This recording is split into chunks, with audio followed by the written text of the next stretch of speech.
It's 8 o'clock in the morning at George Floyd Square. Marsha Howard has already been here for hours. Let's just be gentle with each other so we can be dangerous together. She's a fixture here, watching over this now sacred ground. A year ago, Howard was teaching English at Roosevelt High School just down the road. Her Instagram was filled with pies and flowers and carefully curated scenes. Friends jokingly called her Marsha Stewart. That all changed when George Floyd was murdered. I am a retired Marine.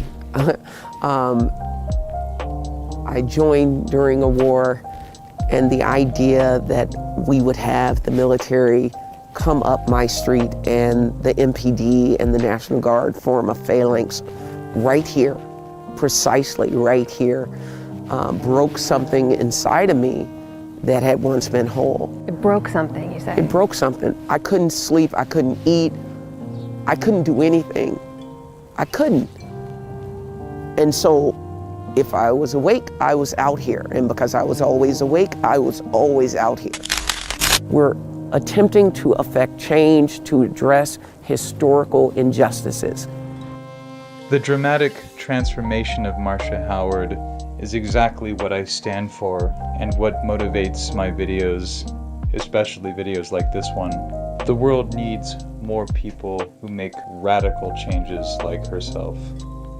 I recently watched the Obama documentary on HBO Max, and that is where I decided to make this video. The part where they depict the killing of Trayvon Martin and Obama's reaction to it really got into my soul. He was so young, and the man who killed him was found not guilty.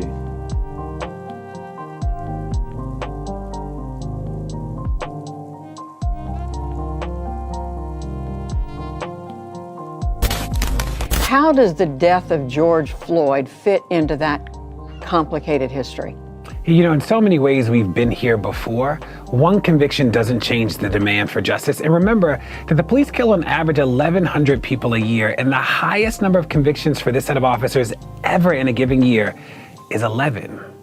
So when we look at the numbers, the numbers continue to be bad. The police killed more people in 2020 than every single year of data we have, except for 2018. And already in 2021, the police have killed over 400 people. So, I do think that the death of George Floyd was an awakening, a reawakening for a lot of people, and helped them understand that this is systemic. This is not just in one city, but this is happening all over the country. Now, the next step is how do we make sure that we get results that actually make the problem go away? The worst of us see Black Americans as being in the way, but most of us have turned our backs on our fellow Black Americans.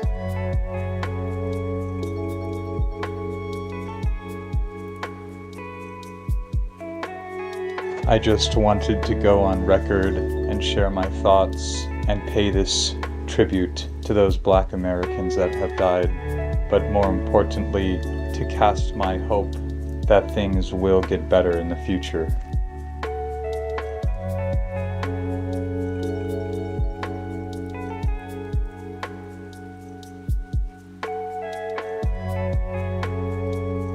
George Floyd Square is now a memorial, but it also it signifies that this intersection stands for us. Killed selling CDs and DVDs. Saying no more. Killed in her home. But let me tell you what takes more Black lives than any other Black person. Killed in her home. And it's called food injustice. Also killed at home.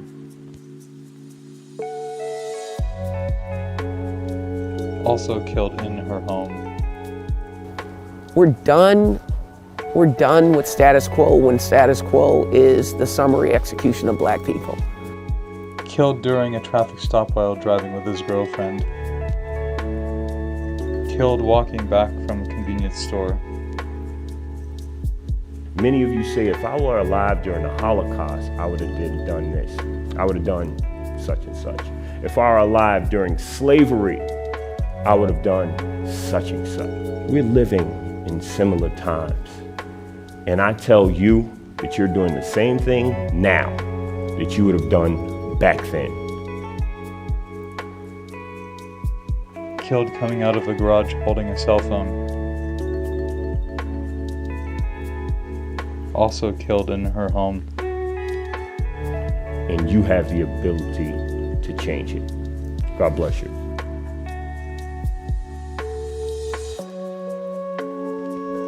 Killed at home.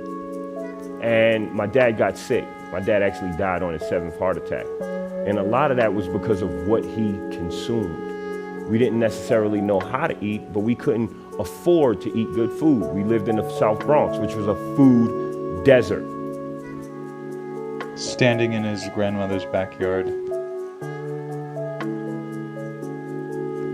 Killed while playing with a toy gun in the park. So when you hear the term systematic oppression, it is very real. Killed walking back from a convenience store. It is so real and it attacks us from every angle and we need help. Also killed walking back from a convenience store. We're done.